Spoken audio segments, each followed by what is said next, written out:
Сәлем достар, қалайсыздар? Сіздердің қазақстаннан қош келдіңіздер дейміз. Бүгінгі тақырып мысалы көп адамдар мазалайды, мені де мазалайды. Ешкім көрмей тұрған кезде еңбек ет деген тақырыпта. Мен мысалы достарымды көрдім, қаншама достарым еңбектеніп жатыр, олар мен көрмеген кезде еңбектеніп бастап кетті да.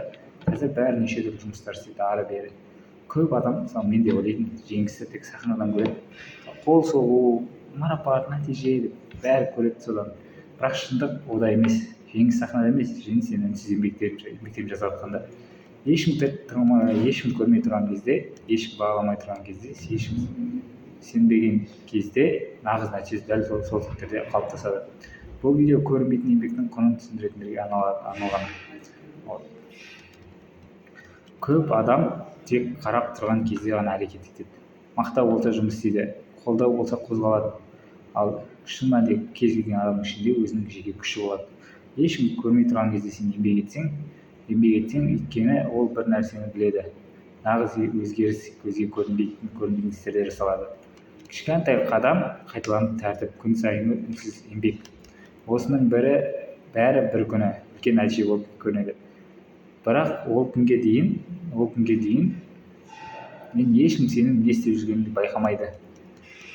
Егер де саған осы видео ұнап жатса, лайк басуыңды сұраймын. Біз енді бүйтіп қарасаң, сабыр сақтауымыз керек. Әрбір еңбек бастаған кезде сабыр сақтауымыз керек. Ең мықты қару ол сенің сабырың болып табылады. Көп адам асығады. Бір апта нәтиже күтеді, бір айда бәрі өзгереді дейді. Ал шын өмірде бір күнде ештеңе өзгермейді. Бірақ бір жылда бәрі өзгереді. Бір жыл керек. Уақыт өте келе уақыт керек. Табандылықты күнде жасау, көңіл күйге қарамау, нәтиже көрінбесе де тоқтатпау. Сен бүгін не істеп жүрсің? Бір жылдан кейін сен сол үшін алғыс айтасың ба? Немесе өкініш білдіресің бе? Таңдау сенің қолыңда. Мысалы мен алдыңғы жылдары алдыңғы өмірімде өкінген, не үшін ертерек әрекет жасамадым, не үшін былай жасамадым деп. Қазір өкінбеймін, бірақ мен алға жүруім керек деген сияқты мақсатта. Егер де осындай видеолар саған ұнап жатса, терең шынайы қазақша мотивация керек болса, каналға жазыл. Алда үнсіз еңбек туралы тағы мықты видеолар бар. Сен өзіңді басқалармен салыстырмауың керек.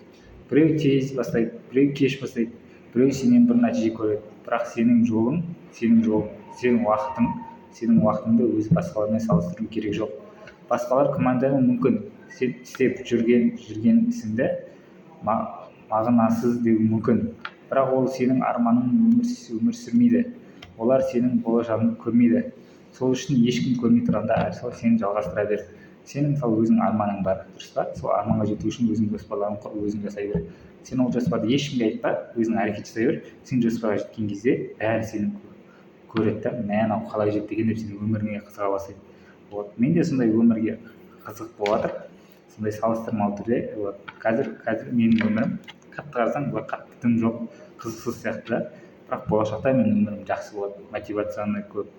Кітаптар оқып жатырмын, өз-өзімді дамытып жатырмын. Бірақ оны ешкім білмейді, ешкімге көрсетпей. Мысалы мен 2-3 кітап оқыдым осы 2 аптаның ішінде. Сол сияқты ешкімге білдіртпей оқу керек, білу керек. Бірақ әрекетін ешкім көрсетпеу керек. Берекет бір күні беріледі. Келесі видеода сен түсінбесең де неге бұл дұрыс екенін білгің келеді. Терең түсіндіремін. Сол үшін өткізіп алмауымды сұраймын келесі видеоларда. Ешкім көрмей тұрғанда еңбек етесің. Өйткені сол кезде сен нағыз өзіңді қалыптастырасың. Мысалы, көп айтып кеттім, мысалы, ешкім көрмей тұрғанда еңбек ет деп. Мысалы, сен просто кітабыңа дәптеріңе жазып қойшы. Сен мақтау күтпе, бағалау күтпе, тек өз мақсатыңда адал бол. Бір күні сол үнсіз еңбегің айқайлап нәтиже береді. Тоқтама, жалғастыр, бастаған ісіңді аяқта. Ешкімнің саған уақытты бөлмеу керек, ешкім назалама. Просто өзің күнделікті өміріңді сүре бер. Бірақ та уақытыңды 2-3 сағат демалуға бөл, ананы жоспарлауға бөл. Күнделікті, мысалы, мен күнделікті өзім жоспарларымды жазып отырамын. Мынандай деп. Бұйырса ол жоспарларды алдағы видеоларда түсіруге тырысамын. Орындалып жатса, міндетті түрде видео түсіріп, осы YouTube каналыма саламын. Егер де шынымен де сол видеоларды көргің келсе, каналға тіркеліп, лайк басып, қолдап, комментарий жаз. Негізі комментарий жазғандар мен оқимын, қызығамын, мен де солай дұрыс түсірмей жатсың осындай деп, маған да бақыт керек. Вот сіздердің комментарийлеріңіз өте маңызды, және де вот YouTube каналымды ары қарай дамуына сіздер үлес қосасыздар. Вот осыдан менің тоқтап қалмауым сіздерге байланысты. Вот осымен видеоны аяқтаймын. Қош сау болыңыздар, келесі кездескенше деймін.